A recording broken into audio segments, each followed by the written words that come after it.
चलिए बेटा, आज हम लोग ऋजुरेखीय पथ पर गति में समय वेग ग्राफ, टाइम वेलोसिटी ग्राफ के बारे में अध्ययन करेंगे। यहाँ पे समय विस्थापन ग्राफ किस चीज़ को दर्शा रहा है, यहाँ देखेंगे ध्यान से। यहाँ पे हमने एक रेखा एक्स अक्ष के समांतर खींच रखा है। किस अक्ष के समांतर? जो इस चीज़ को प्रदर्शित करता है कि समय बदल रहा है लेकिन वस्तु का वेग नियत है। मतलब इस स्थिति में ग्राफ से क्या स्पष्ट है? इस स्थिति में ग्राफ से स्पष्ट है कि वस्तु एक समान वेग से चल रही है। देखो, ये वेग अक्ष को दिखाता है, तो वेग अक्ष पे कुछ परिवर्तन हो रहा है। वेग अक्ष पे परिवर्तन होना होगा तो इतना इतना कुछ इतना होता। जैसे समय अक्ष पे परिवर्तन इतना इतना इतना इतना हो रहा है, ऐसे वेग पे भी परिवर्तन होता। लेकिन वेग अक्ष पे कुछ परिवर्तन नहीं है, वेग अक्ष पे पूरा समान चला जा रहा है। इसका मतलब वस्तु का वेग समान है। समय बढ़ने के साथ साथ वस्तु के वेग में कोई परिवर्तन नहीं हो रहा है।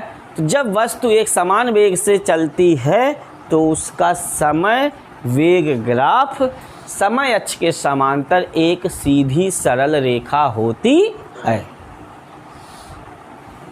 अगर कोई पूछे कि जब कोई वस्तु एक समान चाल से चलती है, एक समान वेग से चलती है, तब उसका ग्राफ कैसा होता है, उसका समय वेग ग्राफ कैसा होता है?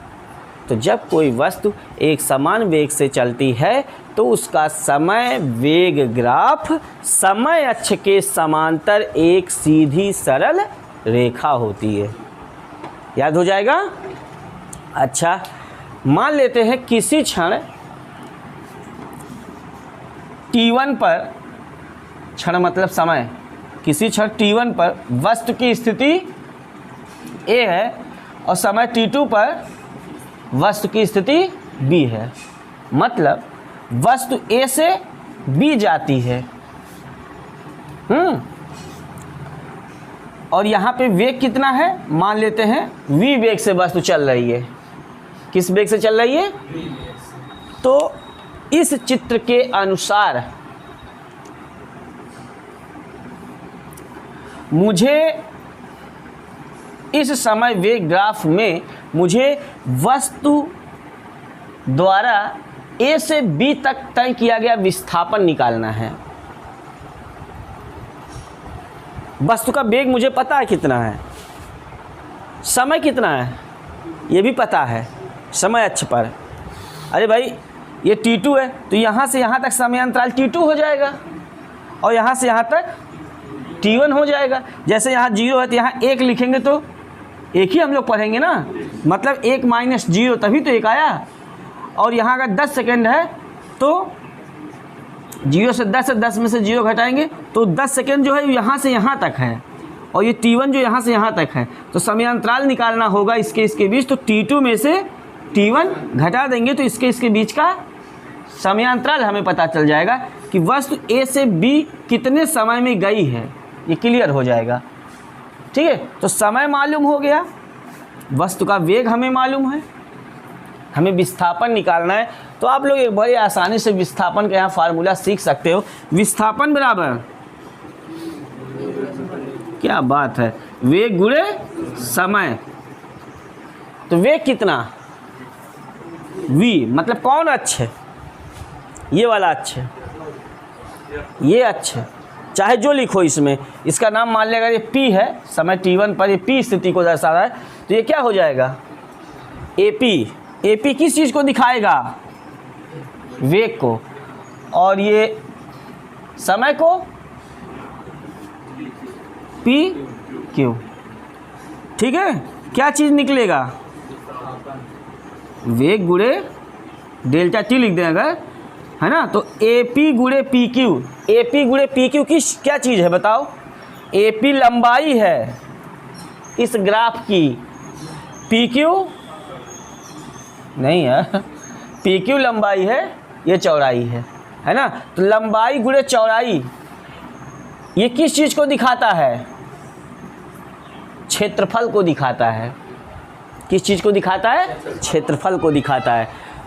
तो ए से बी स्थिति में वस्तु द्वारा तय किया गया विस्थापन निकालना है अगर आपको, तो ए बी स्थिति में इस आयत का क्षेत्रफल हो गया ना। आयत कितने का क्षेत्रफल? आयत ए बी क्यू पी का क्षेत्रफल। अरे भाई आयत का क्षेत्रफल है तो देखो चौड़ाई गुणे लंबाई या लंबाई गुणे चौड़ाई जो मिला है, वेग और समय ग्राफ लेकिन होना चाहिए। कौन सा ग्राफ? वेग और समय ग्राफ में अगर हमें दूरी निकालना है या विस्थापन निकालना है तो जितने ग्राफ का विस्थापन निकालना है उसके द्वारा समय अक्ष के साथ घिरे भाग का क्षेत्रफल निकाल लो, दूरी निकल जाता है। कितनी अजब बात है। क्षेत्रफल निकाल लो, क्या निकल जाता है? दूरी निकल जाता है। किस ग्राफ में? वेग समय ग्राफ में। ठीक है, आज के बाद ये बात याद रखना, क्योंकि जब हम न्यूमेरिकल लगवाएंगे तो ग्राफ में वेग समय ग्राफ बनाएंगे और हम आपसे दूरी पूछेंगे कि बताओ इसमें यहाँ से यहाँ तक चलने में वस्तु द्वारा कितनी दूरी तय की गई। तो जितनी दूरी कहेगा जहाँ पे चित्र में, तुरंत उसको समय के साथ घेर दो, उसको समय के साथ घेर लो और उसका क्षेत्रफल निकाल लो। वही क्षेत्रफल ही उसके द्वारा चली गई दूरी होगा उससे उस स्थिति में। ठीक है, समझ गए? हैं? कोई प्रॉब्लम बताइए। थोड़ी देर के लिए अगर यही बात मैं यहाँ समझाने की कोशिश करूँ इस ग्राफ में, तब इस वाले में मेरा प्रश्न है, इस स्थिति में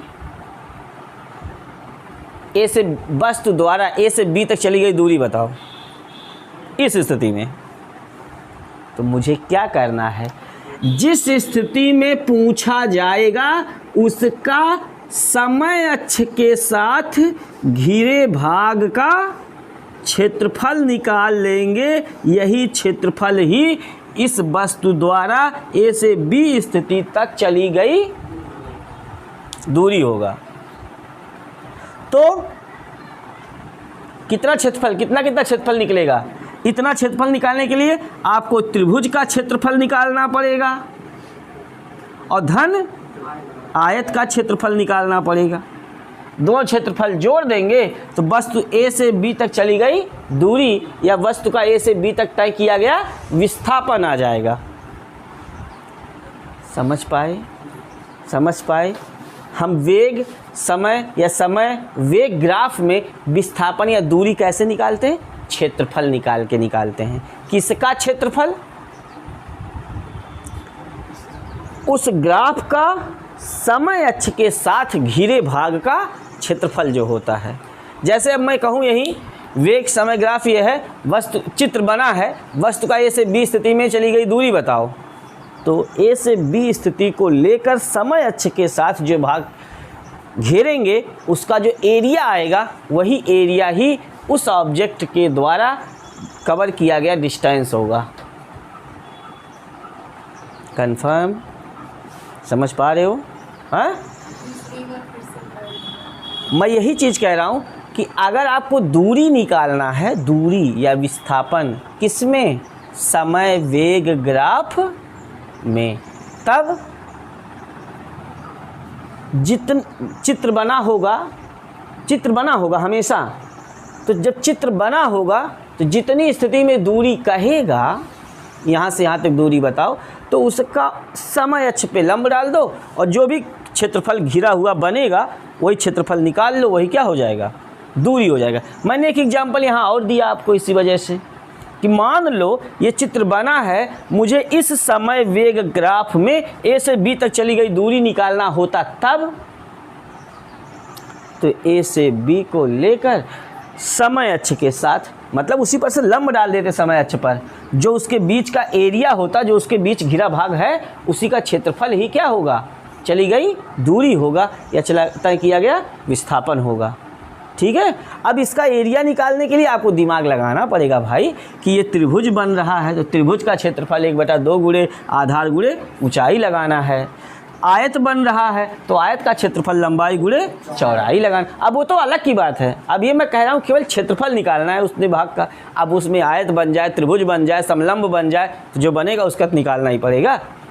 अच्छा, मैं इसी चित्र में अगर आपसे पूछ लूँ वस्तु का ओ से बी तक तय किया गया विस्थापन कितना होगा, ओ से बी तक तय किया गया विस्थापन कितना होगा, तो कितना होगा बताओ। ओ से बी तक के ग्राफ द्वारा समय अक्ष के साथ घिरे भाग का, मतलब ये पूरा का पूरा एक त्रिभुज बन जाएगा और इस पूरे त्रिभुज का क्षेत्रफल निकाल ले तो हमें ओ से बी तक चली गई दूरी निकल जाता है। लेकिन ग्राफ कौन सा होना चाहिए, समय वेग ग्राफ बना हो अगर, तो हमें जो भी दूरी निकालनी हो हम उसके द्वारा समय अक्ष के साथ घिरे भाग का क्षेत्रफल निकालें, वही क्षेत्रफल ही उस वस्तु द्वारा चली गई दूरी होता है। समझ गए, समझ गए अब कि हमें कहाँ से कहाँ तक दूरी निकालना हो तो हम उसके द्वारा समय के साथ घिरे भाग का एरिया निकल जाता है। ठीक है, तो इस वस्तु में ये ग्राफ किस चीज़ को प्रदर्शित करता है, इसमें ये ग्राफ जो खींचा गया है ये प्रदर्शित करता है कि वस्तु एक समान वेग से चल रही है। वस्तु का वेग क्या है, एक समान है। ठीक है, समय के साथ साथ उसका वेग परिवर्तित नहीं हो रहा है, नियत है। ठीक, पहला ग्राफ। दूसरा ग्राफ ये क्या प्रदर्शित करता है, ये वाला। इस वाले ग्राफ में वस्तु का प्रारंभिक वेग क्या है, 0 है ना, और समय के साथ साथ उसका वेग भी बढ़ रहा है, नियत चाल से बढ़ रहा है। एक सरल रेखा है ना, सरल रेखा किस चीज़ को दिखाती है कि एक समान वेग से आगे बढ़ रहा है ना। जिस तरह से समय बदल रहा है उस तरह से वेग भी बदल रहा है। तो मतलब वस्तु एक समान, मतलब कैसे कह लें इसको, वस्तु एक समान चाल से नियत चाल से आगे की ओर बढ़ रही है। ये ग्राफ इस चीज़ को प्रदर्शित करता है। अगर कोई पूछे ग्राफ दिखाता किस चीज़ को है, तो इसमें दिखाता है वस्तु एक नियत चाल से आगे बढ़ रही है समय के साथ साथ, है ना, वस्तु का वेग बढ़ रहा है। इसमें वस्तु का प्रारंभिक वेग 0 है। प्रारंभिक का मतलब शुरुआत का वेग क्या है, यहाँ 0 से शुरू करती है वस्तु चलना। इसमें एक नियत प्रारंभिक वेग से वो आगे बढ़ती है। इसमें नियत प्रारंभिक वेग मैंने क्या बना रखा, u। प्रारंभिक वेग को किस अक्षर से दिखाते हो, u से दिखाते हैं। ठीक है, तो ये u वेग से आगे बढ़ती है। इसका प्रारंभिक वेग 0 नहीं है, इसमें यहाँ 5 मीटर प्रति सेकंड या 4 मीटर प्रति सेकंड कुछ रहेगा, यहाँ से वो चलना शुरू करती है। ठीक है, इसमें उसकी प्रवणता क्या है, ढाल धनात्मक है।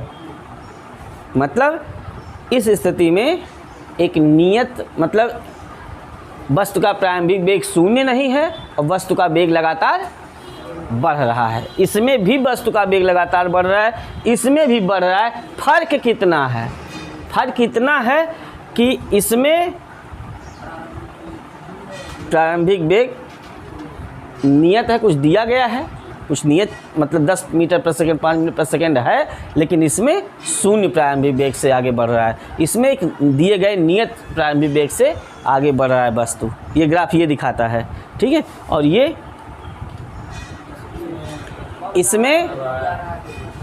इसमें वस्तु का वेग जो है समय के साथ साथ, देखो यहाँ से यहाँ तक बढ़ा है, घटा है, घट रहा है, परिवर्ती वेग है, एक समान वेग नहीं है। कौन सा वेग है, परिवर्ती वेग है।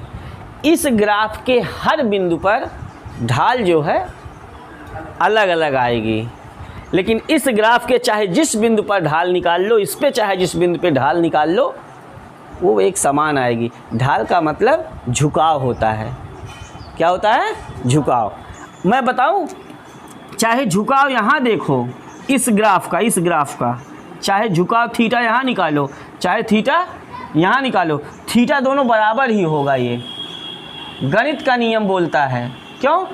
दो समांतर रेखाओं को जब एक तिर्यक रेखा काटती है तो ये संगत कोण है, संगत कोण बराबर होते हैं।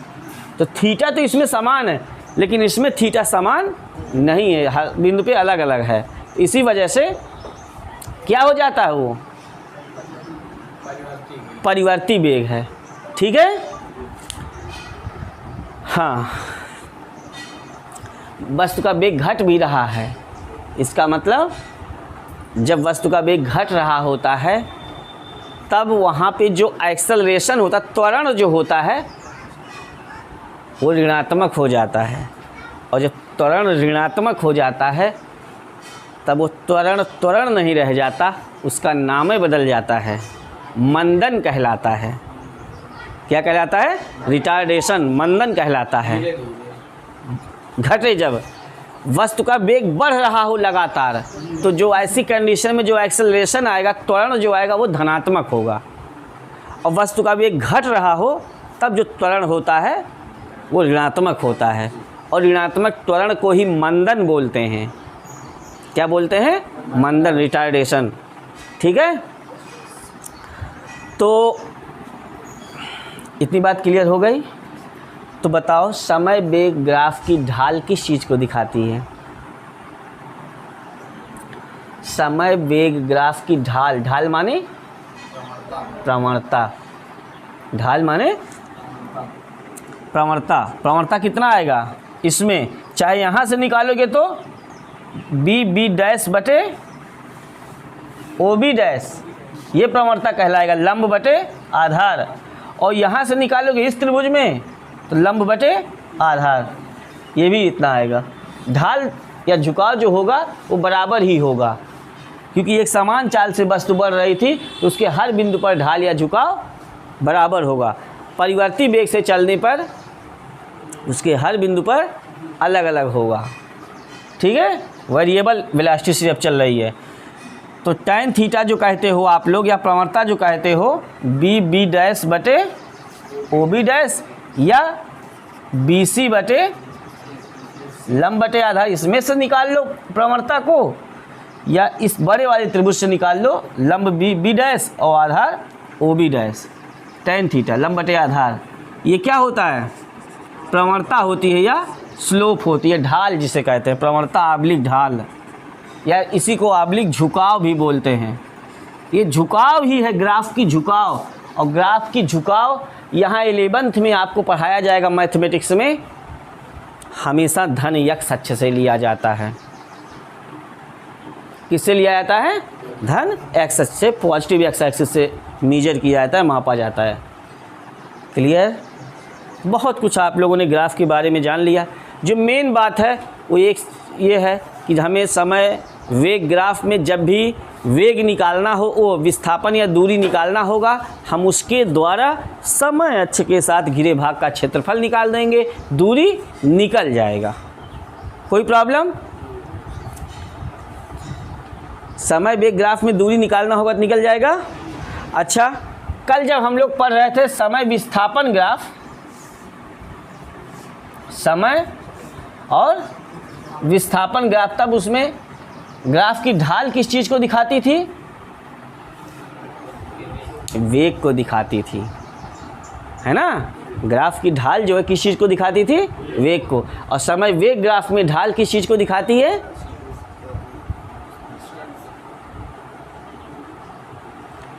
समय वेग ग्राफ में वस्तु की ढाल किस चीज़ को दिखाती है? प्रवणता किस चीज़ को दिखाती है?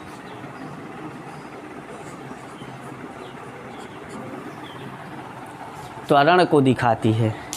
वेग बटे समय, वेग परिवर्तन बटे समयांतराल त्वरण को दिखाती है। और समय विस्थापन ग्राफ में प्रवणता या ढाल किस चीज़ को दिखाती है? वेग को दिखाती है। ठीक है। तो इस तरह से आप लोग आज जो डिस्कस किए हो टाइम वेलोसिटी ग्राफ क्या होता है, तो मुझे लगता है आप लोगों को ये वीडियो पसंद आया होगा। अगर आप लोगों को ये वीडियो पसंद आया हो तो आप सभी लोग हमारे चैनल को सब्सक्राइब करें, वीडियोस को लाइक करें, अपने फ्रेंड्स में शेयर करें। कोई भी प्रॉब्लम हो कमेंट करके पूछें। Best of luck.